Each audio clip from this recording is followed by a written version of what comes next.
So, can we have a bit of backstory on Magic Rock? How did it start? Who started it? And where is it now? Yep, so I'm Andrew and I'm the assistant brand manager here at Magic Rock. We were founded in 2011, but the story sort of came long before that. So Rich Burhouse was our founder. His mum and dad and parents ran a special gemstone, and basically if you've ever seen Fool's Gold, it's probably from that family business. Now, with that, Rich was able to travel to America pretty much every year and sort of discovered the US beer scene. And at the time, it was, and still is, sort of world renowned, and he just kind of became encapsulated by it and wanted to bring that back to the UK and back to his hometown, Huddersfield. So yeah, it's sort of grown and grown from there, I guess, really. But the origins are that it was to do with gemstones and special rocks, essentially. And then, yeah, probably going into 2015 is when we sort of moved to where we are now, in Birkby. Basically, that was just through needing to grow for capacity reasons. But not forgetting his roots, Rich wanted to spray some rocks in the foundation. So there is a little bit of that magic still here. And as we saw before, the Hassel tank is still here, which we use for our barrel projects and our yeast propagation. So there is still that element of the original magic that's here too. So what's changed since the brewery opened, or even when you started? Like, how's it grown? What have you seen that's really changed in the brewery? I think one thing that Rich has always tried to protect, and since what we've always tried to protect is, it sounds a bit cheesy, but it is that magic spirit, and it's that sort of small mentality. I mean, before you met Bruce, you met Scott, they're all sort of original Magic members, and people have come and gone, but what we've always tried is to have that community within ourselves as staff, but then hopefully that reflects in what we portray outwards as well. So our love of Huddersfield, and just love of the product as well. But I guess what's come through growth is, well, not to mention, it's no longer in Rich's parents' outbuilding. It's a lot bigger setup. But I guess what's come with it is consistency, hopefully, and hopefully the investment has come into keeping that consistency and keeping that quality product. So I mean, we had a little walk around the brewery before. The canning line was one of the original investments, and hopefully that's paid us back already. But other things such as inline carbonation, the centrifuge, the fact that the mash tun is semi-automated, all these things have come about as we've grown, but the whole thing is hopefully to create a consistent product, I guess. So how big is the brewery now? Like, since you've started here, has it grown much, and how many people work here? I would say it's around 30. It's a really small team, and I think that's something that is always important to us, the fact that, so the last Friday of every month, we'll get food together. And again, it's all part of that, hopefully that magic spirit of everyone working together, because especially in craft beer, we still want that passion to come through, and hopefully it does.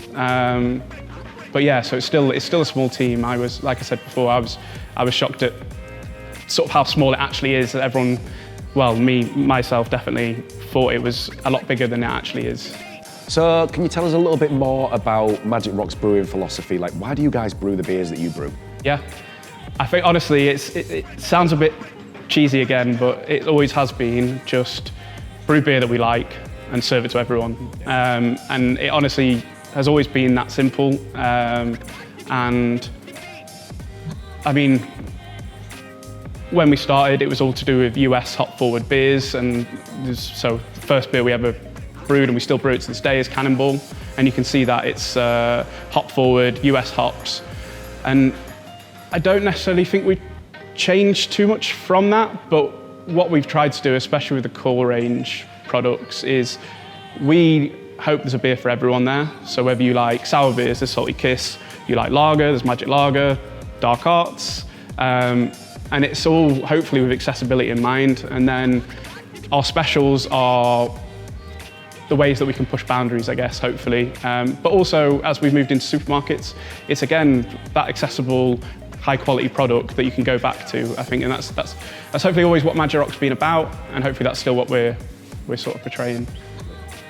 So Andrew, like the reason I've been here today is to help brew Magic Orange, which has been absolutely incredible working with Ruth over there in the brewery.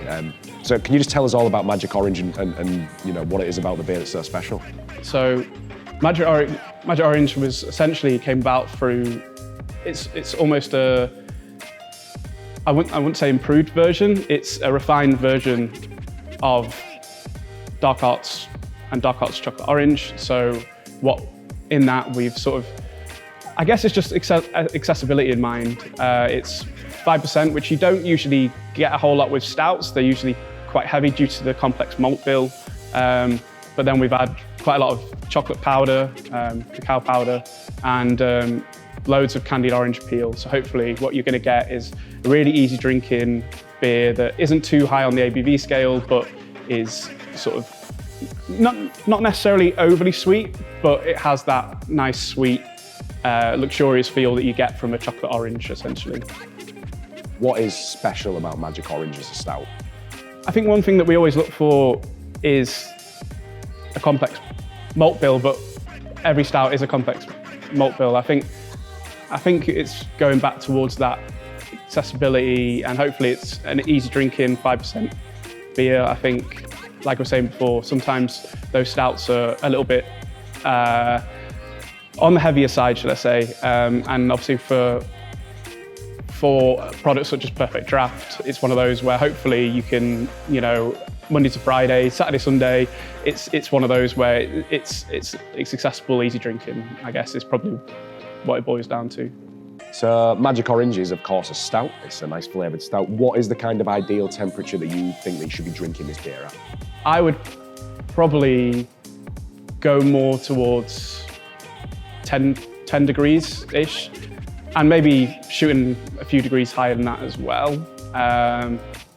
10 to 13, basically what you want with stouts is you want the beer to warm up slightly, and you need for that malt flavour, so the roastiness, the chocolate, the licorice. If it's served sort of too cold a lot of the time, you lose that complex malt, and obviously that is one of the beauties of the stout, is the complexity in the malt bill. So whilst we're obviously putting in some cacao powder and orange, we also want you to get the coffee, the licorice, the roastiness from the malt. So yeah, that's probably where I would go. Is there anything that you can tell us that's kind of like little fun fact, something that people might not know about Magic Rock? We're racking our brains, and obviously I think the nice story is obviously to do with the name Magic Rock and precious gemstones, but we were trying to think earlier, one thing that, and some people might actually know this, and Rich, if you're watching, you're probably not going to want me to shout this out, only because people will then start. And people look back at this, and you'll see what I mean. So before Rich joined us, and Rich Norgate has been our designer since the start. But even before that, the reason how he ended up getting spotted by Rich Burhouse was the Arctic Monkeys album, Favourite Worst Nightmares. And honestly, go back and look now, because I was like, oh no, that's not true. But you can see it in the inside of the windows.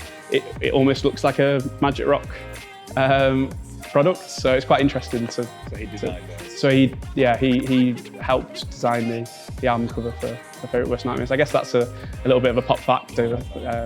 Andrew, it's been an absolute pleasure, bud. Thank you so much for your time today, and also as well, thanks to the team for letting us, be a part of brewing Magic Orange. Cannot wait for the release in a month or so's time. But it's been absolutely fantastic. I think there's one thing left for us to do.